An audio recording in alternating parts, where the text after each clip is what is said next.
muda. Oke, got it. Jadi ketika Rasulullah memanggil anak-anak muda, kenapa? Agar anak-anak muda itu merasakan nikmatnya menikah.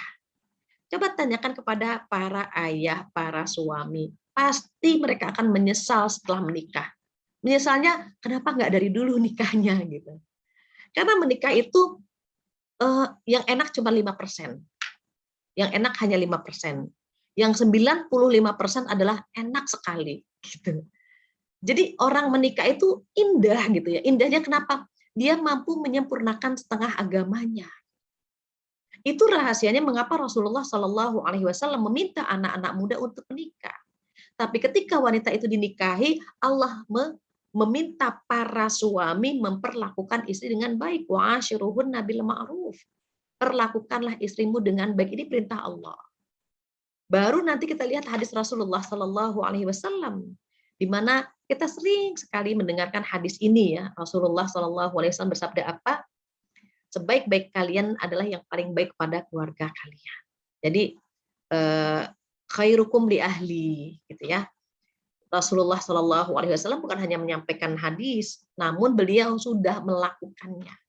Jadi beliau itu suami yang luar biasa, pandai sekali membahagiakan keluarganya. Bayangkan selama bersama Khadijah, Rasulullah Shallallahu Alaihi Wasallam itu hatinya hanya untuk Khadijah. Jadi kalau ada yang mengatakan beliau memegang prinsip poligami, justru di awal itu beliau monogami.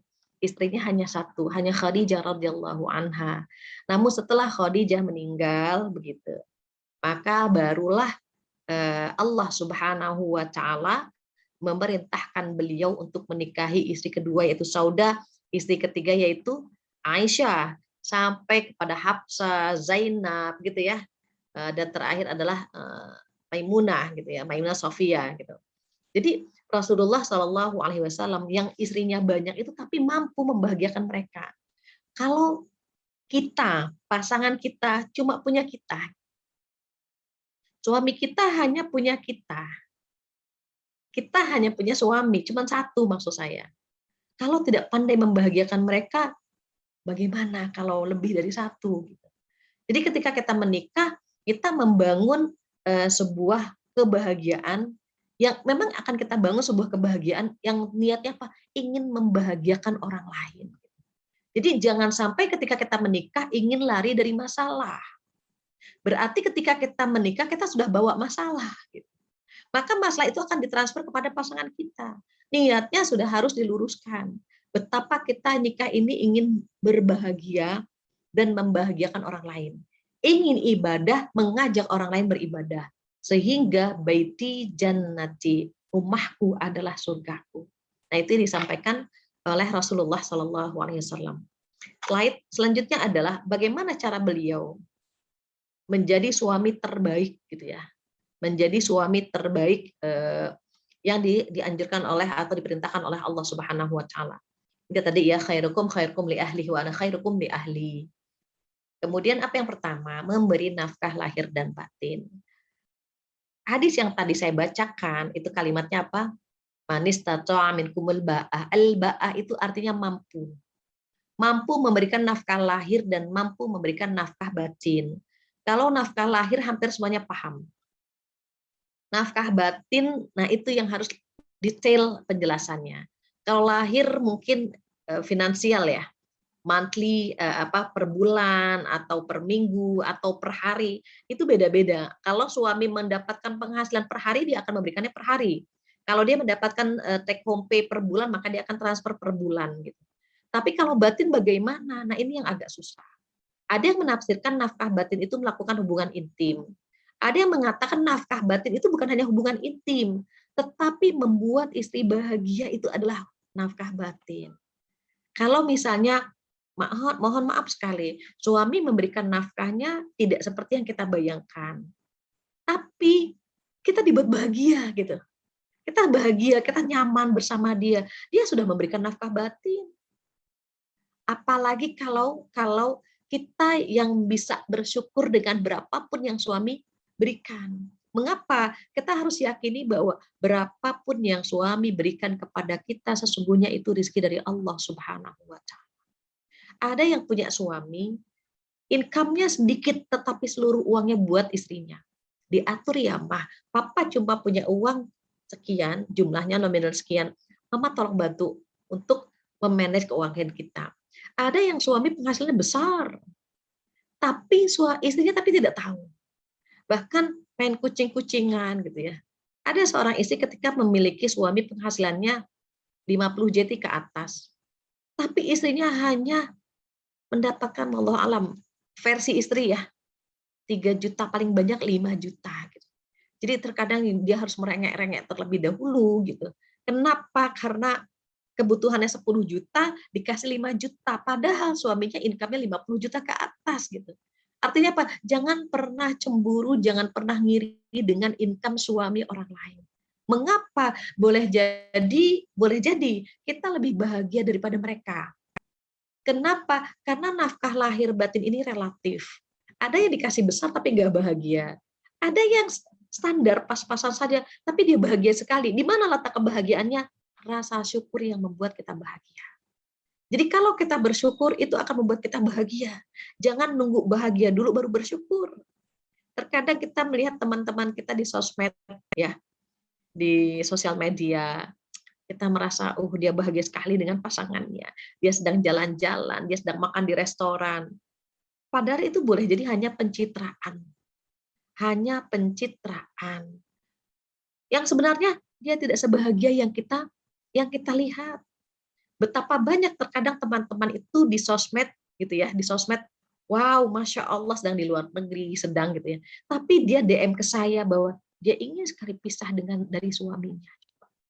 Padahal kita melihat dia apa gitu ya. Dia sedang bersenang-senang dengan suami di luar negeri, dia sedang jalan-jalan, dia makan enak, itu kacamata kita. Tetapi ketika dia DM, boleh nggak sih istri menggugat cerai? Ternyata di situ baru kita tahu, masalahnya banyak. Jangan pernah melihat rumput tetangga, karena rumput tetangga biasanya lebih hijau daripada rumput sendiri. Caranya bagaimana? Hijaukan rumput di rumah kita. Karena kita mampu membuat rumput di rumah kita hijau. Jangan pernah melihat rumput tetangga. Fokus dengan kehidupan kita. Bersyukur, bersabar. Boleh jadi apa yang kita genggam sekarang ini karena rasa syukur kita, sehingga Allah tambah, Allah tambah, Allah tambah. Caranya bagaimana? Dari semua pintu akan Allah kirimkan. Itu pertama. Yang kedua, apa yang membuat kita bahagia? Sikap yang lembut.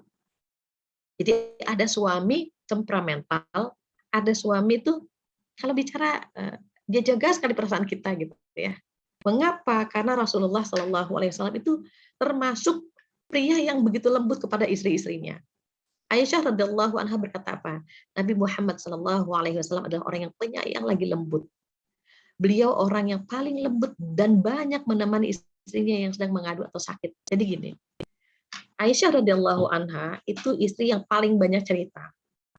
Pada satu saat itu Aisyah itu pernah cerita kepada Rasul tentang 11 wanita yang sedang ngobrol gitu ya. Coba bayangkan 11 wanita diceritakan satu persatu sama Aisyah. Yang A, ya Rasulullah, tadi ada 11 orang perempuan kumpul-kumpul menceritakan tentang suaminya. Yang A begini, yang B begini. Coba 11 wanita, itu beliau mendengarkan gitu. Betapa beliau ingin membahagiakan istrinya dengan bersikap lembut kepada Aisyah. Gitu ya, didengarkan. Ini untuk para ayah. Istri itu berbeda dengan suami, ya. Perempuan itu berbeda dengan suami. Istri itu karena sehari dia mengeluarkan 20.000 kosakata, jadi dia butuh didengarkan sampai 20.000 kosakata itu habis gitu. Kalau didengarkan, apa yang akan dirasakan? Jiwanya sehat, hatinya sehat. Terkadang suami kita sampai ngantuk-ngantuk dengerin kita. Kenapa? Dia ingin jiwa istrinya sehat. Dia ingin istrinya itu pede. Kenapa? Dia sudah cerita semua. Kalau dia sudah cerita kepada suaminya, insya Allah dia tidak akan pernah cerita di luar sana. Itu yang membuat para suami butuh waktu untuk mendengarkan cerita istrinya. Even diulang-ulang, even nggak lucu, tapi kita berusaha menghargai mereka gitu ya.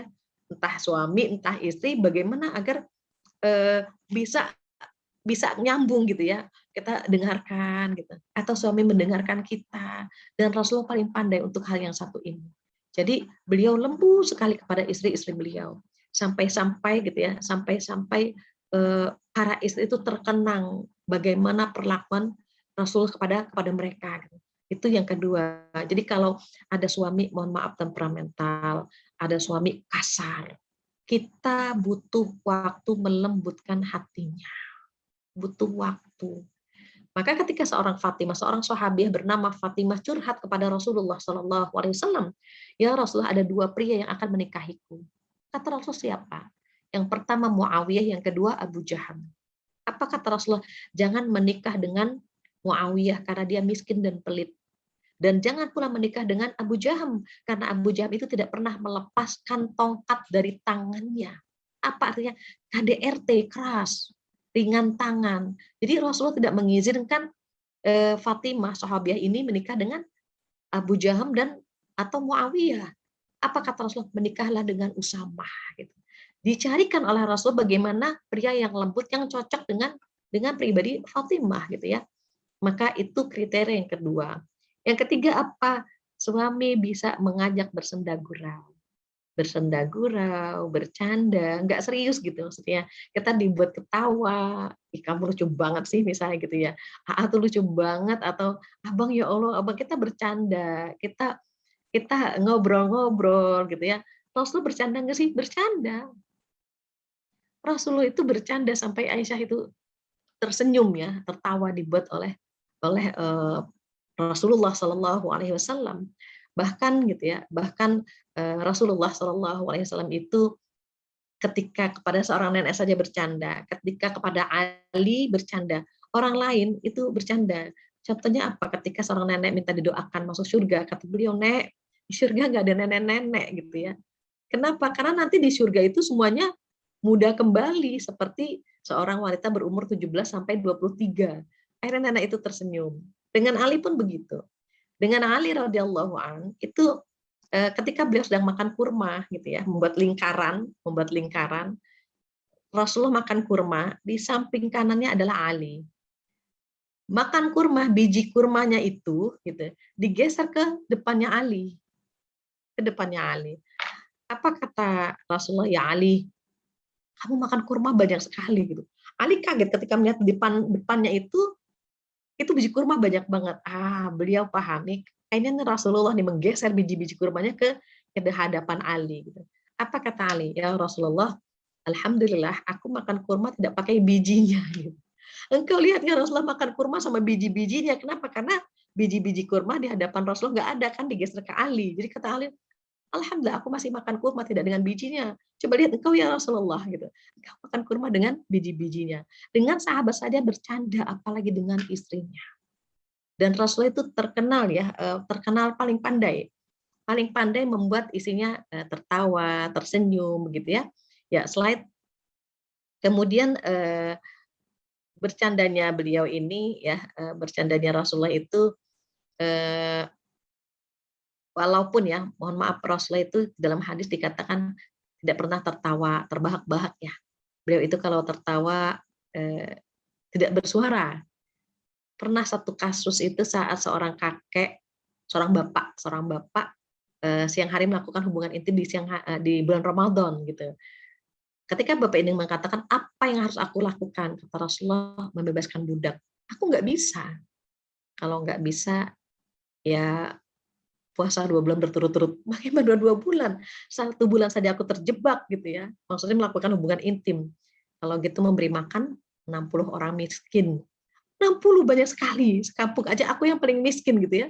Dan beliau tersenyum sampai gigi gerahamnya apa? Terlihat gitu. Betapa beliau pernah ya bersenda gurau dengan keluarganya. Jadi dalam hadis dikatakan beliau orang yang suka bercanda dengan istrinya. Itu yang ketiga. Yang keempat adalah memberi hadiah. Para suami jangan pelit-pelit memberi hadiah kepada istrinya. Tahadu tahabu. Saling memberi hadiahlah kalian, maka kalian akan saling mencintai. Maka Rasulullah Shallallahu Alaihi Wasallam sering sekali memberikan hadiah kepada istri-istrinya. Jadi pernah beliau memberikan apa, 1 botol minyak kasturi ya. Gitu. Kemudian yang sisanya itu diberikan kepada Ummu Salamah. Pernah juga Aisyah bilang begini, ya Rasulullah, aku ingin sekali mendapatkan koin gitu, koin emas gitu ya. Aku ingin sekali engkau memberikan hadiah kepadaku koin emas. Dan kemudian engkau mengumpulkan istri-istrimu semua. Kemudian tanyakan, siapakah yang semalam aku berikan koin emas? Aisyah pengen banget gitu. Akhirnya apa yang diminta Aisyah dilakukan. Rasulullah ngasih koin emas kepada Aisyah. Kemudian setelah itu dikumpulkan istri-istri semuanya. Kata Rasulullah apa? Siapa yang semalam aku berikan koin emas gitu. Aisyah mengangkat tinggi sekali, saya gitu. Dan ternyata Aisyah kaget, semua istrinya mengangkat tangan gitu ya. Aisyah berpikir hanya Aisyah yang dikasih hadiah oleh Rasulullah gitu. Itulah perilaku ibunda kita ya, Masya Allah. Ternyata Rasulullah memberikan hadiah kepada semuanya. Pernah juga ketika para istri Rasul bertanya, ya Rasulullah, di antara kami ini siapa yang paling kau sayang? Kalau dijawab saat itu akan apa ya, bermasalah ya, akan menyinggung perasaan gitu ya, menyinggung perasaan istri-istri yang lain. Akhirnya apa kata Rasulullah? Jawabannya nanti malam. Oke, jawabannya nanti malam kan. Ternyata Masya Allah, Rasulullah Shallallahu Alaihi Wasallam itu masuk ke kamar masing-masing istrinya dengan memberi hadiah. Apa kata Rasulullah? Ini jawaban pertanyaan yang tadi siang. Paham kan maksudnya? Iya ya Rasulullah. Jadi Rasulullah itu memberikan hadiah kepada para istrinya gitu.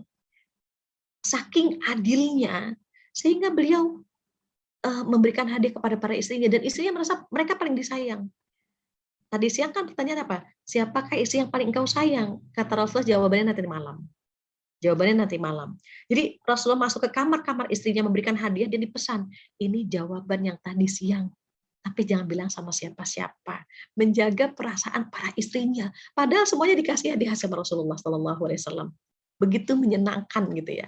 Bisa berperilaku adil gitu ya. Bisa suami kita kalau dia nggak bisa adil, lebih baik dipenakut. Maksudnya apa? Takut tidak adil gitu. Nanti di hari kiamat dia akan berjalan dengan miring kalau dia nggak berlaku adil. Apa sih adil? Adil itu menempatkan sesuatu pada tempatnya. Sementara kebalikan adil adalah zalim. Saat dia zalim kepada istrinya, itu nauzubillah, kehidupannya tidak pernah berkah. Rezekinya tidak berkah, rumah tangganya tidak berkah. Kalau ada pengkhianatan dalam rumah tangganya, kok nggak pernah ngasih hadiah sama istri, ternyata dia ngasih hadiah sama teman-temannya gitu ya. Dia bisa ngasih hadiah sama temannya, dengan wanita lain dia bisa begitu royal, tetapi kenapa tidak dengan istrinya? Padahal ketika seorang suami memberikan hadiah kepada istri, istrinya akan berdoa, ya Allah, berkahi rizki suamiku ya Allah. Ketika istri berdoa, bisa kita bayangkan keberkahan yang akan dia dapatkan. Maka itu yang keempat. Yang kelima apa? Memberikan servis dan penghargaan. Ini Anas radhiyallahu an pernah cerita, aku melihat Nabi Shallallahu Alaihi Wasallam menyediakan tempat duduk yang empuk dari kain di belakang unta. Jadi di unta beliau pernah terpikir ya. Jadi kalau dulu kerajaan itu kan pakai rumah rumah kecil ya untuk istri-istri raja. Kalau ada kuda. Nah Rasulullah pun begitu. Jadi unta itu kan bentuknya agak menonjol ya. Nah Rasulullah itu meletakkan kain yang empuk gitu, kain yang empuk untuk Sofia. Gitu. Dan Sofia agak kecil badannya. Kalau naik onta kan agak tinggi gitu ya. Jadi ontanya agak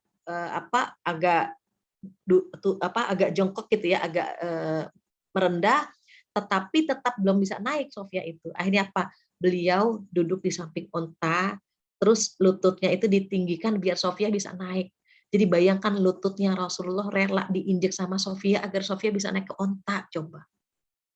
Seperti itu beliau memperlakukan istrinya. Jadi kalau misalnya suami memberikan sesuatu yang disukai istri gitu ya, memberikan servis yang membuat mama mau pulang kampung ya, mama mau pakai kereta apa gitu. Dia ingin menservis karena dia merasa Mama kalau numpuk-numpuk berjubel-jubel di bis, Mama nggak pantas. Mama pantasnya naik kereta ya, misalnya begitu. Nanti perhatikan betapa rizki kita berkah berlimpah. Karena kita mengeluarkan sesuatu yang untuk pasangan kita gitu. Jadi kalau kita sedekah 1 dirham untuk fakir miskin, 1 dirham untuk jihad fisabilillah, 1 dirham untuk anak yatim, 1 dirham untuk keluarga, yang paling besar pahalanya adalah 1 dirham untuk keluarga. Jadi kalau kita mampu memberikan servis untuk istri gitu, untuk pasangan, memberikan penghargaan gitu ya, kamu jangan di situ gitu. Kamu nggak pantas, kamu jangan pakai baju itu, kamu nggak pantas, dihargai gitu. Dengan penghargaan yang luar biasa, maka masya Allah, itulah Rasulullah Sallallahu Alaihi Wasallam. Mudah-mudahan suami kita bertabur pahala dengan mampu memberikan servis dan penghargaan kepada kita. Satu hal, istri paling tidak suka kalau dimarahi di depan umum. Jadi sebagai penghargaan untuk para istri, diusahakan kalau menegur istri atau memarahi itu tidak di depan umum gitu ya. Karena itu akan membuat istri merasa malu gitu ya, seperti tidak memiliki harga diri dan seterusnya. Itu yang ke-5. Yang ke-6 apa? Bercengkrama. Rasulullah Shallallahu Alaihi Wasallam itu ngobrol-ngobrol ya dengan Aisyah gitu ya. Kemudian putri Abu Bakar maksudnya Aisyah. Kemudian Aisyah itu cerita apa saja gitu ya. Dan diskusi suatu hari misalnya Rasul nyisir malam hari. Beliau nyisir di malam hari. Apa kata Aisyah? Ya Rasulullah, kok malam-malam berpenampilan menarik gitu lah. Mau kemana gitu. Kita kalau melihat suami nyisir malam-malam pasti ada rasa curiga gitu ya. Ya Rasulullah, kenapa kau nyisir malam-malam? Kenapa kau berpenampilan rapi di malam hari? Apa kata Rasulullah? Ya Aisyah, aku khawatir dalam dirimu ada setannya. Apa jawab Aisyah? Ya mungkin dalam diriku yang ada setannya, mungkin dalam dirimu. Gitu. Aisyah kan kritis. Mungkin dalam diriku, mungkin dalam dirimu. Apa kata Rasulullah? Engkau benar ya Aisyah. Coba. Nggak marah gitu. Nggak bilang, Rasulullah, aku tuh nabi. Nggak gitu kan. Tapi beliau mengatakan, engkau benar ya Aisyah. Dalam diri kita ada setannya semua. Kecuali aku, kata Rasulullah. Kecuali aku. Karena Allah melindungiku. Seandainya ada umatku bermimpi melihatku, maka itulah wajahku yang sebenarnya. Karena setan tidak bisa menyerupai aku gitu. Jadi dari obrolan ini kita bisa melihat, oh masya Allah Aisyah begitu kritis, Aisyah begitu apa ya, cemburu gitu ya. Tapi apakah beliau marah? Tidak. Engkau benar ya Aisyah. Dipuji Aisyah terlebih dahulu. Engkau benar ya Aisyah. Baru dijelaskan. Memang semua orang ada setannya kecuali aku, kan begitu jawaban Rasulullah Sallallahu Alaihi Wasallam. Jadi beliau tidak, Aisyah, aku nabi enggak gitu kan, tapi engkau benar ya Aisyah gitu ya. Ada sebuah obrolan yang menarik gitu, obrolan yang menarik. Jadi Aisyah merasa apa ya, ucapannya itu tidak menyinggung Rasulullah gitu. Kenapa? Karena Rasulullah menjawabnya engkau benar, dipuji istrinya, masya Allah gitu ya. Kita kalau melihat kisah Rasulullah, aduh kadang ini manusia benar-benar the chosen one, al-mukhtar gitu ya, pria pilihan gitu. Karena bagaimana memperlakukan istri dengan baik gitu ya. Even istrinya ya perilakunya nyaris sama dengan kita. Hanya bedanya adalah istri-istri Rasulullah itu kalau melakukan kebaikan pahalanya 2 kali lipat. Kalau melakukan dosa, dosanya dua kali lipat juga gitu. Jadi itu keistimewaan istri-istri Rasulullah. Yang selanjutnya apa? Memanggil dengan panggilan saya. Orang Habasyah pernah masuk ke dalam masjid untuk bermain. Lantas Nabi Shallallahu Alaihi Wasallam memanggilku, wahai Humaira, apa yang pipinya kemerah-merahan gitu. Apakah kau ingin melihat mereka? Coba. Jadi ada orang-orang Habasyah masuk ke dalam masjid. Aisyah mau lihat gak gitu ya? Tapi beliau memanggilnya, ya Humaira, wahai yang pipinya kemerah-merahan. Panggilan kesayangan gitu. Misalnya kita punya panggilan kesayangan apa? Yayang, Mayang, Mama sayang, Adek gitu. Atau Gelis apa gitu ya. Adalah panggilan kesayangan. Jadi kalau kita dipanggil itu seneng banget. Sama kita perlu nanya sama suami. Abang apa ya apapun ya, Abi, Abang, Aa, Mas. paling suka dipanggil apa. Nah, kita memanggilnya dengan panggilan itu. Sebisa mungkin, even suami istri usianya sama nih, diusahakan istri memanggil dengan panggilan penghormatan kepada suami. Walaupun usianya lebih muda, walaupun usianya sama, tapi diusahakan memanggil dengan kalimat yang penuh dengan penghargaan. Entah itu abang, entah itu kakak, mas, apapun gitu ya, atau papa, ayah gitu. Sebagai penghormatan kita kepada pasangan kita. Karena suami itu pemimpin. Even misalnya usianya lebih muda, tetap dia pemimpin di dalam rumah tangga kita, maka panggillah dengan panggilan kesayangan. Lanjut kemudian yang ke 7 ya, membantu urusan rumah tangga. Wah, ini untuk para ibu nih seneng banget kalau urusan rumah tangga dibantu ya, Masya Allah. Jadi Aisyah radhiyallahu anha pernah berkata, beliau melakukan seperti apa yang dilakukan salah seorang dari kalian jika sedang membantu istrinya. Jadi beliau gitu ya, Rasulullah itu seperti apa yang dilakukan oleh salah satu di antara kalian. Jadi kalau suami kita sering bantu, Rasulullah juga begitu gitu. Beliau mengesol sandalnya, menjahit bajunya, mengangkat di ember. Jadi pekerjaan-pekerjaan yang pernah dilakukan oleh istrinya, beliau pun pernah melakukan. Jadi kalau misalnya suami, mohon maaf, nggak sempat membantu istrinya, minimal suami pernah memegang pundaknya, pijit-pijit. Ibu capek ya, waduh itu disapa begitu saja tuh istri udah bahagia banget. Pulang dari kantor, lihat istrinya ngurus anak, ngurus ini, ngurus rumah tangga, capek gitu ya, nggak sempet bersolek, saking lelahnya di rumah. Bagaimana mau bersolek gitu ya? Maka cukup menyapa, ibu capek ya, atau terima kasih ya Bu udah ngurus anak-anak. Gitu. Kenapa? Karena perempuan terkadang ingin dimengerti, ingin dipahami. Ini kok suami nggak paham-paham gitu ya. Udah ngasih isyarat capek gitu ya. Tapi kok suami nggak mau bantu. Walaupun sebetulnya perempuan itu kalau ada suami itu manjanya luar biasa. Mas tolong ini mas tolong itu, tolong ini, tolong itu. Padahal kalau nggak ada suami, oh dia gagah perkasa gitu. Dia menjadi wanita angkasa, anggun dan perkasa gitu. Tapi kalau ada suami, ya dia manja, ya wajar aja gitu ya. Kalau dia nggak manja sama suaminya, masa manja sama suami orang kan gitu. Jadi suami memahami bahwa istri senang banget kalau dibantu. Ada seorang bapak curhat, istri saya nggak pernah bersolek, istri saya nggak pernah mau ngeteh bareng, ngobrol bareng. Saya cuma tanya, kenapa, kenapa gitu. Kenapa kok istri nggak pernah duduk bareng, kenapa nggak mau bersolek? Nggak tahu, alasannya banyak kerjaan. Saya bilang besok coba Bapak bantu dia. Kalau memang dia banyak pekerjaan, bantu ringankan. Agar istri itu bisa istirahat, bisa mandi, bisa bersolek, bisa ngopi bareng. Kalau dia banyak kerjaan, dia nggak akan pernah berpikir bagaimana dia bisa duduk bareng ngopi, nggak bisa. Kecuali kalau misalnya suami bilang, udah, ini belum masak, udah nggak usah masak dulu hari ini, kita beli aja, kita delivery aja gitu. Dia akan bahagia sekali. Gitu.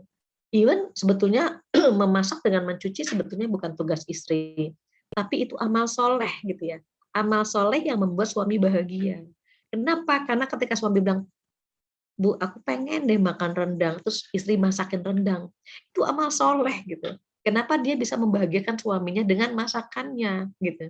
Jadi ketika dia capek kemudian suami bantu ya minimal hal-hal yang simpel lah. Yang ngepel atau gitu ya, misalnya istri melahirkan nggak ada mbak, yang nyapu ngepel lebih salah gitu. Atau misalnya mbak pulang kampung, oke kita bagi tugas gitu. Jangan biarkan istrinya sendirian mengerjakan semua. Umar bin Khattab, bayangkan, Umar bin Khattab itu pedang terhunus, sahabat yang paling berani gitu ya. Tapi ketika istrinya ngomel, marah, apa kata Umar? Biarkan. Itu hadis masyhur. Bagaimana seorang pria datang ke rumah Umar, ternyata nggak jadi. Apa kata Umar? Wahai pria, wahai sahabat, wahai fulan, apa yang membuatmu datang ke rumahku? Kata pria ini, ya Umar, aku sebetulnya ingin mendapatkan tips darimu.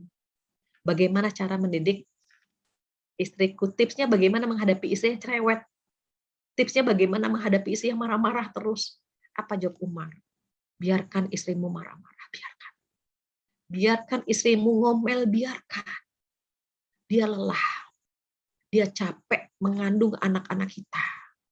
Dia melahirkan buah hati kita. Dia masak buat kita, dia mencuci pakaian kita, padahal itu bukan kewajibannya, kata Umar. Maka statement Umar ini bahwa memasak dengan mencuci bukan kewajiban istri, bayangkan. Berarti seorang istri yang bisa masak, yang bisa nyuci untuk keluarganya, pahalanya luar biasa. Kenapa? Karena itu bukan kewajiban istri. Kalau kewajiban, itu dosa kita banyak banget. Nggak nyuci dosa, nggak masak dosa. Padahal terkadang kita kan delivery kan, terkadang kita laundry misalnya. Bayangkan kalau istri nggak nyuci, nggak masak, dosanya banyak banget. Makanya kata Umar apa? Itu bukan kewajiban. Artinya apa? Itu adalah amal soleh yang dilakukan oleh istrinya. Maka jika suaminya membantu, menjadi amal soleh yang berlipat-lipat pahalanya. Terakhir adalah memberi pencerahan atau nasihat. Memberi pencerahan dan nasihat gitu ya. Jadi ingatlah hendaknya kalian berwasiat yang baik kepada para istri. Istausu bin nisa'i khaira. Berilah nasihat kepada wanita dengan lemah lembut, dengan perlahan. Karena karakter perempuan, apa sih karakter perempuan itu? Seperti tulang rusuk yang bengkok. Karakter perempuan seperti tulang rusuk yang bengkok. Jadi perempuan itu harus diberikan pencerahan, diberikan nasihat. Syukur-syukur suami bisa memberikan 3 ilmu untuk istrinya. Ilmu apa saja? Yang pertama, ilmu yang terkait dengan akidah. Yang kedua, ilmu yang terkait dengan ibadah. Dan yang terakhir, ilmu yang terkait dengan akhlak. 3 ilmu ini kewajiban suami sebenarnya memberikan kepada istrinya.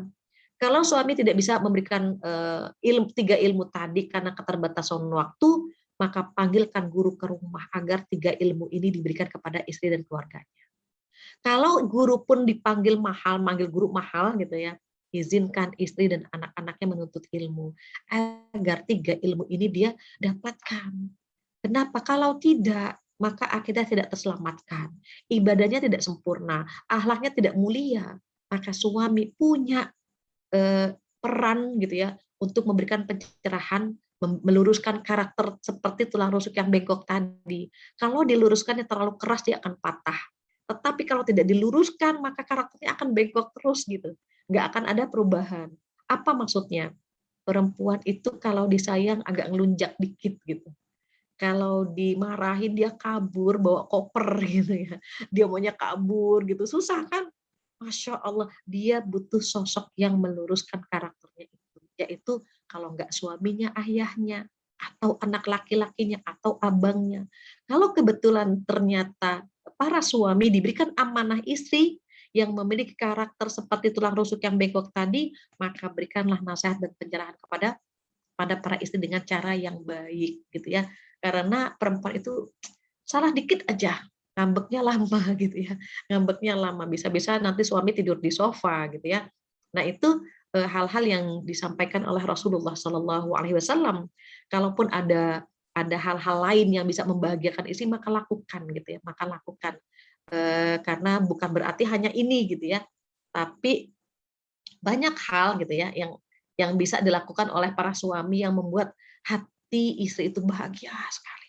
Kalau istri bahagia, apa yang akan dilakukan? Dia akan bersyukur dengan apapun kondisi di dalam rumah. Kenapa? Karena hatinya nyaman. Belahan jiwanya begitu perhatian. Kalau sudah seperti itu, dia akan bahagia. Jiwanya sehat, hatinya sehat, ibadah pun gitu ya bisa dilakukan dengan tulus gitu. Kenapa? Karena dia benar-benar bersyukur, dan cara bersyukur dia kepada suami dengan memperbanyak ibadah kepada Allah Subhanahu wa taala.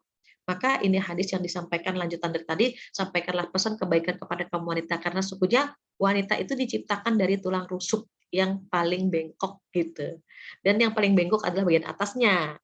Jika kalian ingin meluruskannya, maka kalian mematahkannya. Maksudnya kalau terlalu keras, dia akan patah. Tapi kalau dibiarkan, dia akan tetap bengkok gitu ya. Jadi para bapak bersabarlah dengan perilaku istri di rumah. Karena Rasulullah menyampaikan ini, istausu bin nisa'i khair. Berikanlah nasihat kepada istri dengan cara yang baik. Allahu a'lam bishawab. Itu yang bisa saya sampaikan terkait dengan bertaburnya pahala para suami ya, Masya Allah, mudah-mudahan malam ini malam Minggu, malam berdua-duaan dengan pasangan ya, dan temanya keren karena kita sama-sama berusaha bagaimana membahagiakan pasangan kita. Allah alam, jika ada yang ditanyakan disampaikan, saya kembalikan kepada Teh Eis. Silahkan Teh Eis. Alhamdulillah, jazakumullah khair Ustazah atas sharing Yaki. dan materi malam ini ya Ustazah ya. Sama-sama. Nah, kepada para sahabat Izi yang ingin bertanya bisa melalui raise hand, langsung bisa sharing pada Ustazah, atau bisa direct message, atau bisa di-input di kolom chat ya. Nah, dipersilahkan kepada para sahabat Izi yang ingin bertanya. Dan sebelum dilanjutkan, izin dulu ya Ustazah ya sebelumnya. Silakan. Izinkan Eis untuk mengajak para bapak dan ibu, para sahabat Izi untuk bersama-sama ikut bergotong royong memuliakan yang terdampak musibah banjir di Batu ya, saudara kita semua, dengan cara berzakat, berinfak, dan sedekah bisa melalui rekening BSI ataupun mandiri yang nanti akan ada di kolom chat ya, atau juga bisa menghubungi nomor layanan donatur di nomor WhatsApp Center Izi. Nah, di sini juga saya ingin mengingatkan lagi, di sini kita coba polling ya, para sahabat Izi, Bapak Ibu, yang termasuk kategori mana nih Bapak-Bapak dan Ibu yang sudah pernah hadir dari sesi pertama sampai sekarang ya, sesi kelima nih, Alhamdulillah. Siapakah yang emang sudah yang pertama kategorinya rutin ikut kajian dari seri 1 sampai seri 5 hari ini, malam ini. Lalu beberapa kali ikut kajian, misalnya seri 1 saja atau seri 2 saja gitu ya. Nanti minta tolong dibantu ya, para sahabat Izi, para ibu-ibu yang kami hormati. Oke, kita lanjut ya. Kira-kira sahabat Izi yang ingin langsung bertanya, sharing, kami persilahkan ya. Persilahkan. Ya, silakan. Mbak Nurdia ya mau bertanya. Ya, raise hand dan Mbak Nurdia ya. Ya, kami persilahkan Mbak Nurdia. Iya, untuk langsung menyampaikan pertanyaannya kepada Ustazah. Iya, assalamualaikum Ustazah. Izin nggak? Iya, izin nggak on cam ya? Oke, siap. Iya, Ustazah. Perkenalkan saya Nur, baru lulus kuliah, insya Allah baru mau wisuda. Nah, tapi teh ya udah mau mempersiapkan gitu Kak. Insya Allah sih pengennya sih kalau misalkan udah datang jodohnya tahun depan juga pengen nikah gitu. Amin. Amin. Iya. Tapi aku pengen mau nanya, soalnya pengen evaluasi juga dari kehidupan keluarga aku, di mana ayah sama ibu aku sebenarnya kalau dari segi umur lebih tua ayah aku, tapi kalau dari segi pemikiran lebih dewasa ibu aku. Jadi apapun itu kayak ibu aku udah ngekodein, bahkan udah frontal pun ayah aku tuh pekanya lama gitu. Apakah itu wajar gitu kan? Sedangkan ya namanya perempuan harus dipekain, kadang-kadang lebih suka apa ya, gampang moodnya naik turun gitu. Tapi kan kalau gitu mulu capek ya, kasihan. Nah terus aku mikir apakah itu emang sebenarnya harusnya nggak buru-buru terlalu ngambil kesimpulan gitu ya si perempuannya, atau emang si ayahnya yang harus lebih diiniin gitu. Jadi aku mau mengevaluasi dari kehidupan ke rumah tangga orang tua aku, harus gimana nantinya aku ke depannya gitu, biar aku jadi istri atau ibu yang lebih baik daripada kisah yang sebelumnya gitu. Itu aja Ustazah. Iya, baik. Iya, Mbak Nur, kalau belum ada calon, sholat hajat ya. Kalau sudah ada calon, maka sholat istikharah. Saya sering menyampaikan jangan mengambil keputusan tanpa melibatkan Allah. Apapun dan bagaimanapun kondisi kedua orang tua kita, tentunya kita pun harus bijak menyikapinya. Mengapa? Karena ketika mereka menikah, mereka pasti sudah memiliki pertimbangan yang matang ya. Namun terkadang ujian dalam rumah tangga itu kan berbeda-beda.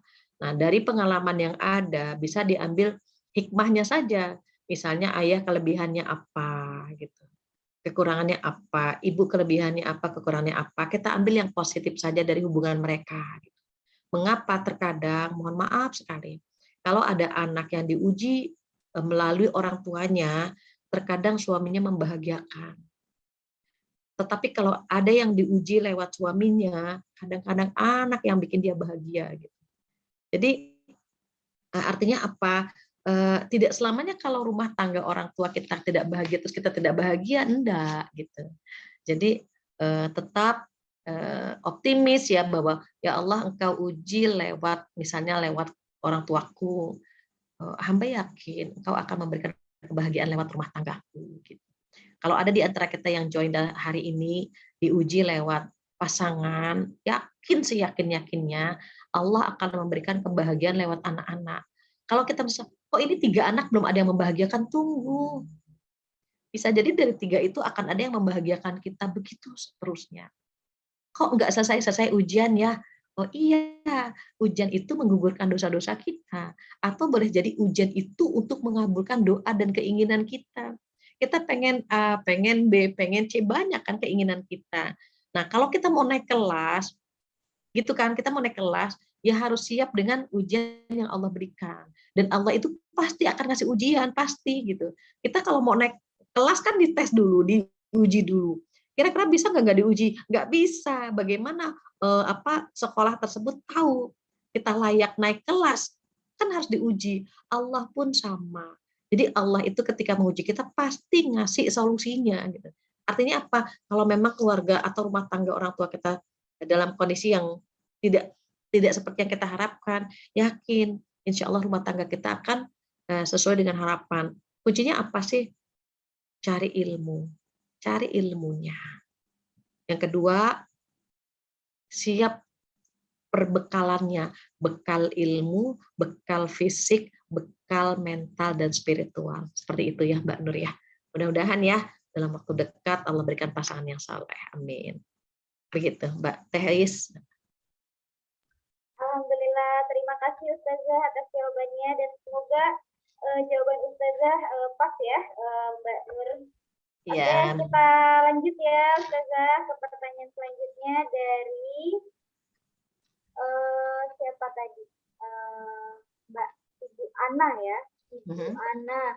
Assalamualaikum Ustazah. Waalaikumsalam. Satu, sejauh yang saya tahu, syurga seorang istri ada pada suaminya. Apakah sebaliknya juga Ustazah? Di mana letak keikhlasan dalam berumah tangga jika tidak sesuai dengan harapan? Jazakallah Ustazah. Atau sebaliknya tuh ya gimana? Ya, jadi gini Ustazah, ini disingkat ya. Sejauh yang Ibu Ana tahu, surga seorang istri itu kan ada pada suaminya. Betul. Lalu apakah sebaliknya juga Ustazah? Mungkin sebaliknya ya Ustazah ya. Apakah suami juga begitu ya? Lalu di mana letak keikhlasan dalam rumah tangga jika tidak sesuai dengan harapan tersebut? Oke. Betul Ustazah. Baik. Iya, tema hari ini aja udah menjadi jawaban dari pertanyaan ya. Ketika istri bahagia, suami bertabur pahala. Jadi suami itu tempat surganya istri, istri pun sama. Kenapa? Ketika menikah, luruskan niat bahwa niatnya ibadah. Istri maupun suami saat menikah niatnya ibadah. Ibadah itu satu paket, waktu suka dan waktu duka. Kalau misalnya kita nikah, kita pesan, Mas, aku maunya pas bahagia aja ya, pas susah aku nggak mau ikutan, kan nggak bisa. Satu paket orang ibadah begitu, sedang enak tidur disuruh sholat subuh, sedang enak makan disuruh puasa, gitu kan? Sedang senang-senangnya lihat saldo disuruh zakat misalnya. Ya memang seperti itu ibadah. Kalau kita berpikir bahwa ini adalah ibadah gitu. Ya kita akan meneteskan air mata dalam rumah tangga itu ibadah. Apa kata Ustadz Mustafa Sibai? Seorang istri ketika mengorbankan perasaannya demi keutuhan rumah tangganya, pahalanya seperti pahala jihad fisabilillah. Coba. Kita kan pakai perasaan nih, suami terkadang ngomongnya agak gimana. Terus, aduh kita tersinggung gitu ya. Aduh kok ngomongnya gitu misalnya. Atau ujian-ujian yang lain, KDRT atau gitu ya, dia tinggal sholat istikharah saja. Ternyata misalnya dalam sholat istikharah dianjurkan untuk bertahan dalam rumah tangganya cuma satu, surga. Asia. Asia itu bersuamikan Firaun. Suami kita sekejam-kejamnya suami kita nggak sampai sekejam Firaun gitu. Nggak mungkin suami kita memerintahkan al-gojo itu untuk membunuh kita kan gitu. Jadi Asia saja bisa melakukan itu walaupun kita bukan Asia. Tapi satu hal, ya Allah, hamba minta surgamu. Kalau diuji, ya Allah mau dapat surga susah amat sih ya Allah. Terus aja. Kenapa? Karena redonya suami memudahkan istri masuk ke dalam surga. Jika suami redo, maka dikatakan kepada istri, masuk surga lewat pintu mana saja yang kamu mau. Cuma 4 yang perlu kita lakukan. Salat 5 waktu, puasa bulan Ramadan, menjaga kehormatan dan taat kepada suami. Maka dikatakan kepada wanita tersebut apa? Masuk surga dari pintu mana saja yang kamu mau. Jadi tingkatannya gimana? Ikhlasnya gimana?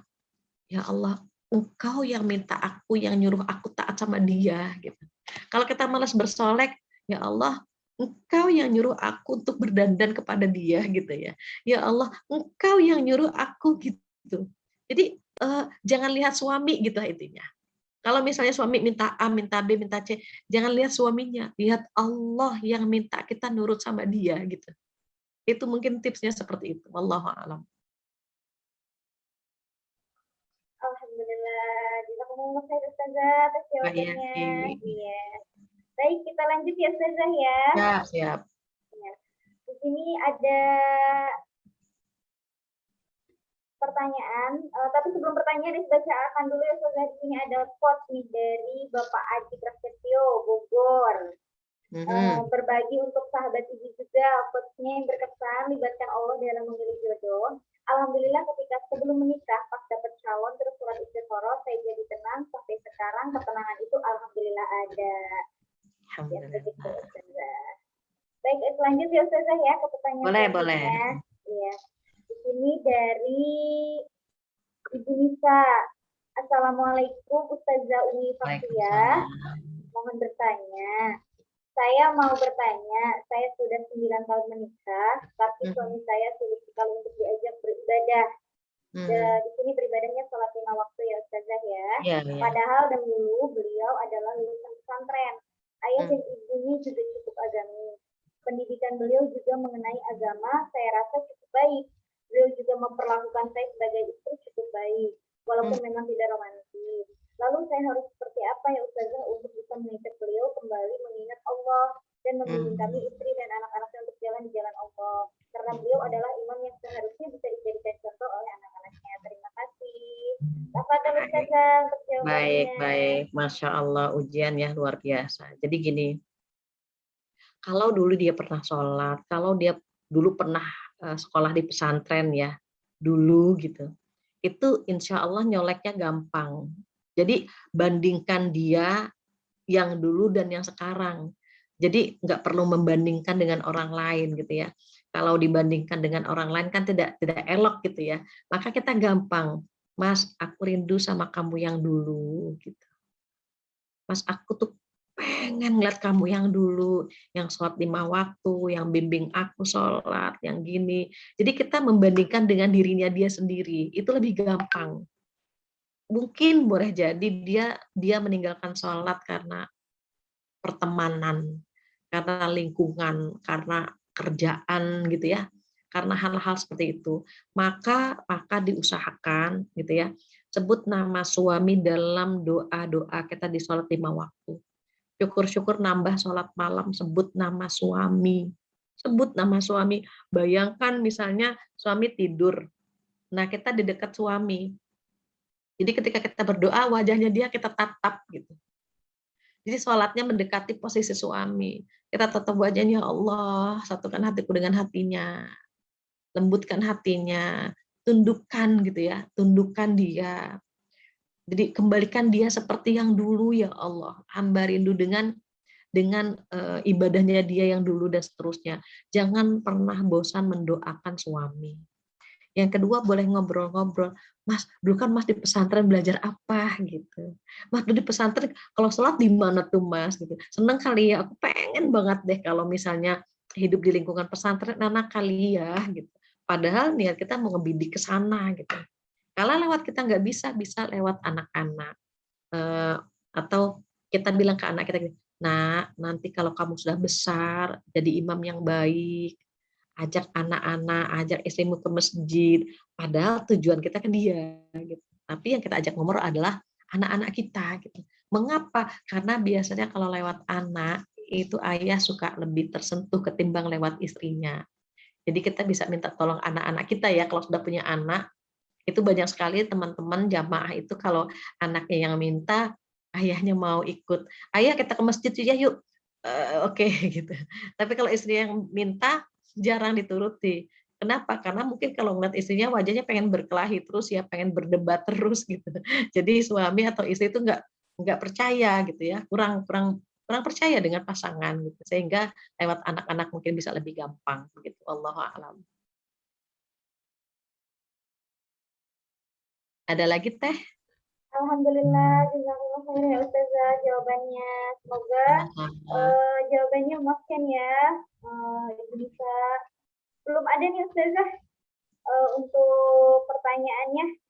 Kami ajak kembali untuk sahabat Izi yang ingin bertanya bisa langsung melalui raise hand, lalu bisa juga pakai direct message atau bisa langsung di-input di kolom komentar. Alhamdulillah Ustazah ada pertanyaan nih.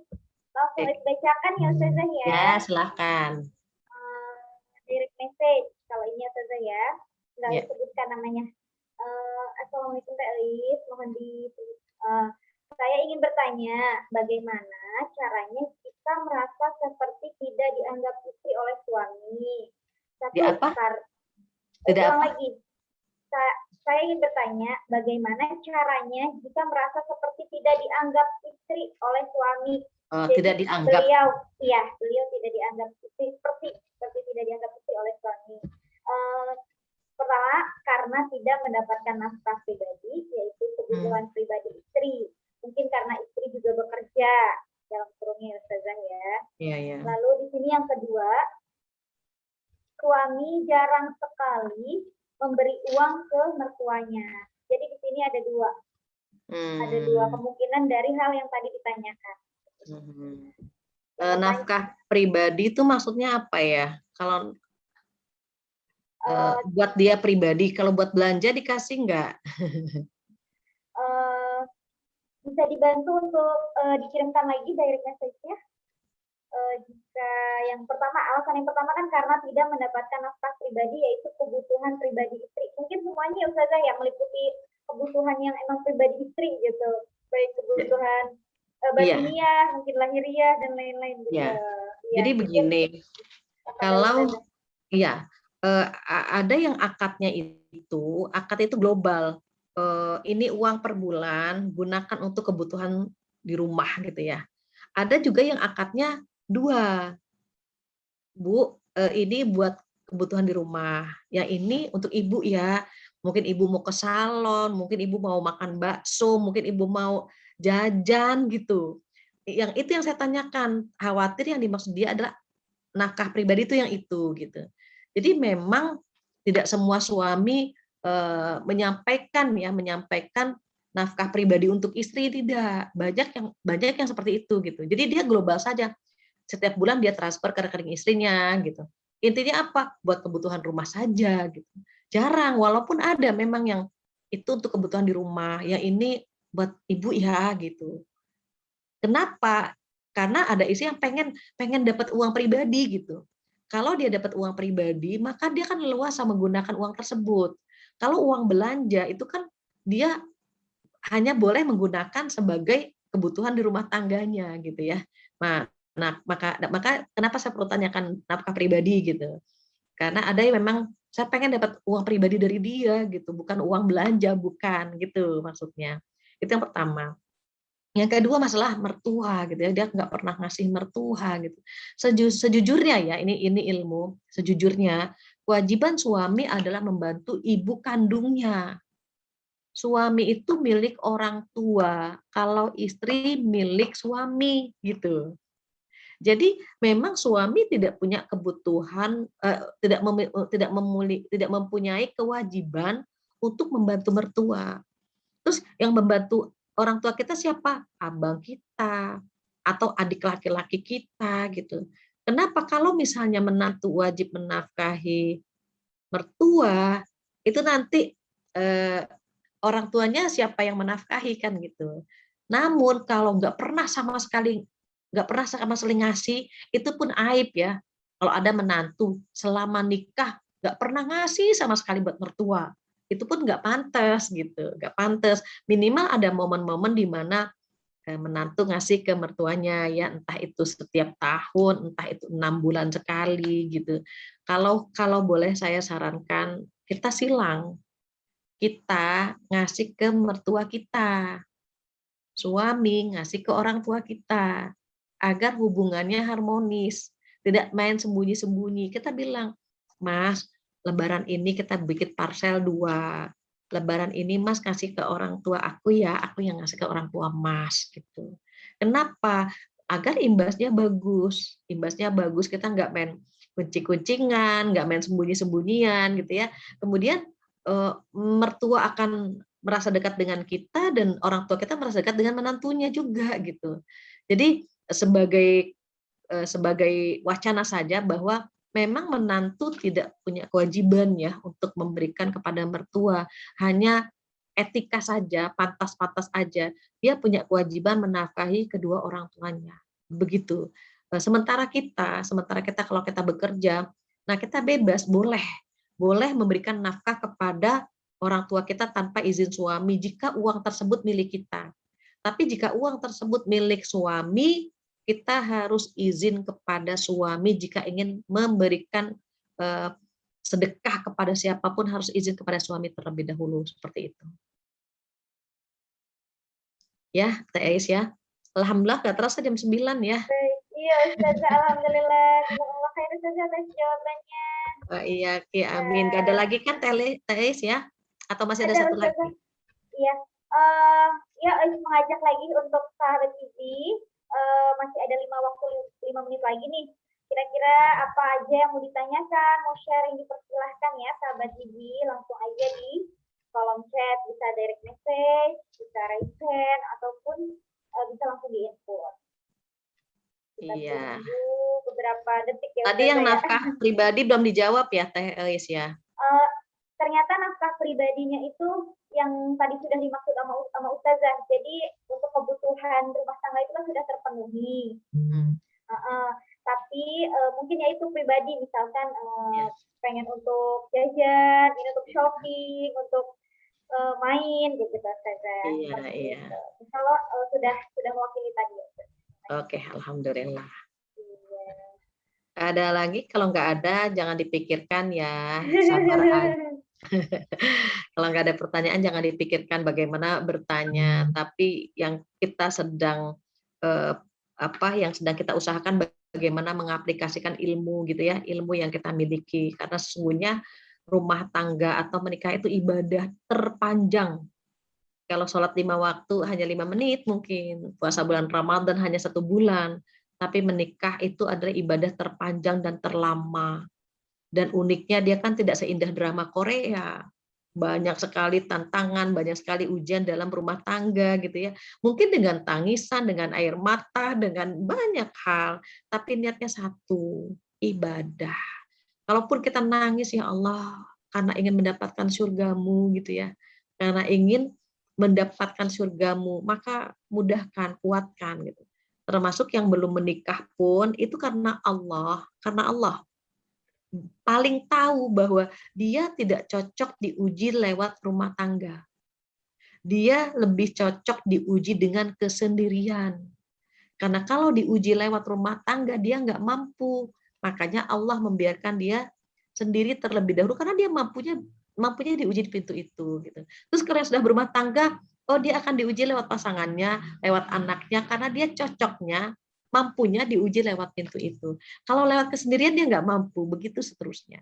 Jadi setiap kita menikah, setiap proses kehidupan saat kita sendiri, kita merasa nyaman, enak pergi kemana-mana gitu ya, tanpa izin, kita bisa hang out, bisa bisa mau ngaji, mau apa bebas. Tapi kekurangannya kita tidak mendapatkan pasangan ya, pulang ke rumah melihat atap lagi gitu. Terus yang sudah menikah, dia bahagia dengan pasangannya, tetapi kenikmatan tidurnya berkurang, kenikmatan jalan-jalannya berkurang, begitu. Nanti punya anak, dia dikasih kenikmatan menatap buah hatinya, tetapi kekurangan dia adalah tidak bebas karena kemana-mana harus bawa anaknya. Anaknya manggil-manggil mama, mama, dan seterusnya. Semua proses harus kita jalani. Satu saja kuncinya, ikhlas. Kita berusaha untuk ikhlas. Kenapa? Karena boleh jadi surga kita di pintu yang sedang kita hadapi sekarang. Allahu a'lam bishawab, itu mungkin yang bisa saya sampaikan. Kesempurnaan hanya milik Allah, kekurangan dari saya. Mohon dibukakan pintu maaf yang sebesar-besarnya. Mudah-mudahan sahabat Izi yang sendiri diberikan pasangan yang soleh, dan yang sudah berumah tangga diberikan rumah tangga yang sakinah, keturunan yang soleh-soleha. Mudah-mudahan 2 kali pertemuan ini bermanfaat. Mohon maaf jika ada kekurangan karena itu milik saya ya, dan kesempurnaan hanya milik Allah. Itu saja. Billahi taufiq hidayah. Assalamualaikum warahmatullahi wabarakatuh. Waalaikumsalam warahmatullahi wabarakatuh. Jazakumullah khairan Ustazah atas waktunya ya Ustazah. Mungkin bisa dipimpin Fatihah ya Ustazah untuk didoakan yang belum ketemu jodohnya didekatkan, yang sudah ketemu jodohnya mungkin ditetapkan sampai waktunya ya Ustazah ya, dan yang udah berumah tangga agar sakinah mawaddah bahagia sampai jannah. Baik. Baik, sahabat Izi yang soleha dan soleh ya. Karena ada beberapa bapak sahabat Izi yang soleh-soleha, kita tutup dengan baca Al-Fatihah bersama-sama. Mudah-mudahan yang sendiri diberikan pasangan yang terbaik, yang tepat ya tahun ini. Yang sudah berumah tangga diberikan rumah tangga yang sakinah, diberikan keturunan yang soleh-soleha. Semoga bisa bersabar untuk menggapai jannah. Dan begitu juga yang sedang sakit mungkin di antara kita, semoga Allah sembuhkan. Yang punya masalah Allah selesaikan masalahnya. Yang punya hutang Allah berikan rezeki mampu melunasi hutang-hutangnya. Dan mudah-mudahan semua yang kita niatkan Allah mudahkan, yang kita impikan Allah wujudkan. Ala hadhihin niyah wa likulli shulihah. Al-Fatihah. A'udzubillahi minasyaitonir rajim. Bismillahirrahmanirrahim. Alhamdulillahirabbil alamin. Arrahmanir rahim. Maliki yaumiddin. Iyyaka na'budu wa iyyaka nasta'in. Ihdinas siratal mustaqim. Shiratal ladzina an'amta 'alaihim ghairil maghdubi 'alaihim waladdallin. Amin. Kurang lebihnya mohon maaf. Kita tutup dengan doa penutup majelis bersama-sama. Subhanakallahumma wa bihamdika asyhadu an la ilaha illa anta astaghfiruka wa atubu ilaik. Wabillahi taufiq wal hidayah. Assalamualaikum warahmatullahi wabarakatuh. Waalaikumsalam warahmatullahi wabarakatuh. Jazakumullah khairan Ustazah atas materinya, semoga bermanfaat untuk kita semua dan bahagia sampai jannahnya. Dan terima kasih juga untuk sahabat Izi yang sudah bergabung di kajian sesi 5 ini. Disampaikan juga jika sahabat Izi yang ingin bergotong royong bersama-sama memuliakan yang terdampak musibah banjir di Batu, Malang, bisa dengan melalui zakat, infak maupun sedekah. Nah, bisa dilihat juga di kolom chat sudah di-input ya oleh operator kita, bisa melalui BSI, Mandiri, atau bisa langsung menghubungi WhatsApp center kami. Terima kasih. Sampai jumpa lagi di kajian rutin weekend sesi 6 selanjutnya ya. Kita akan bertemu di tanggal 27 November 2021 bersama Ustadz Fauzil Azim dengan tema Rumah Tanggamu Adalah Ibadahmu. Saya sebagai pembawa acara mohon maaf karena kesalahan datangnya dari saya dan kebenaran datangnya dari Allah Subhanahu wa taala. Terima kasih, jazakumullah khairan, sampai jumpa. Wassalamualaikum warahmatullahi wabarakatuh. Waalaikumsalam warahmatullahi wabarakatuh. Pamit ya sahabat Izi semuanya. Assalamualaikum warahmatullahi wabarakatuh. Ya, Waalaikumsalam warahmatullahi wabarakatuh. Waalaikumsalam warahmatullahi wabarakatuh. Jagalah hati, lentera hidup ini. Jagalah hati, jangan kau nodai. Jagalah hati, cahaya ilahi. Bila hati kian bersih, pikiran pun akan akan jernih, semangat hidup dan gigih, prestasi mudah diraih. Namun bila hati keruh, batin selalu gemuruh, seakan dikejar musuh, dengan Allah kian jauh. Jagalah hati, jangan kau kotori, jagalah hati, lentera hidup ini. Jagalah hati, jangan kau nodai, jagalah hati, cahaya ilahi. Bila hati kian suci, tak ada yang tersakiti, pribadi menawan hati, dirimu min saja. Namun bila hati busuk, pikiran jahat merasuk, akhlak kian terpuruk, jadi makhluk terkutuk. Jagalah hati, jangan kau kotori, jagalah hati, lentera hidup ini. Jagalah hati, jangan kau nodai, jagalah hati, cahaya ilahi. Bila hati kian lapang, hidup sempit rasa senang, walau kesulitan datang, dihadapi dengan tenang. Tapi bila hati sempit, segalanya jadi rumit, seakan terus menghimpit, lahir batin terasa sakit. Jagalah hati, jangan kau kotori, jagalah hati, lentera hidup ini. Jagalah hati, jangan kau nodai, jagalah hati, cahaya ilahi. Jagalah